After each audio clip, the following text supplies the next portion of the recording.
অনেক ধরনের লস্যি তো আমরা খেয়েছি, কিন্তু লাউয়ের লস্যি খেয়েছেন কি কখনো? এক টুকরো লাউ দিয়ে বানিয়ে ফেলুন খুবই সহজে লাউয়ের লস্যি, যা আপনাকে হেলথ বেনিফিট দেওয়ার সঙ্গে সঙ্গে আপনার ওয়েট মেনটেন করতেও সাহায্য করবে। একটা লাউয়ের 4 ভাগ করে 1 ভাগ নিয়ে খোসা ছাড়িয়ে গ্রেট করে নিন।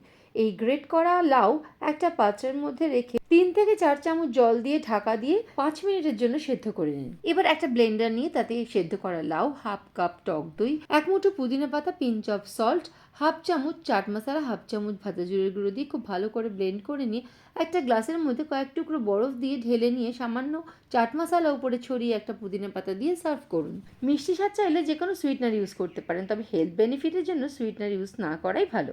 একবার বাড়িতে বানিয়ে খেয়ে দেখুন, কাউকে না বলে দিলে কেউ বুঝতেই পারবে না যে এটা লাউ দিয়ে বানানো লস্যি। ব্লাড সুগার নিয়ন্ত্রণ করা, পাচনতন্ত্র ভালো রাখা, হজম শক্তি বাড়ানো, কনস্টিপেশন দূর করা, ওয়েট লস করা, এরকম অসংখ্য গুণাগুণ রয়েছে লাউয়ের লস্যির।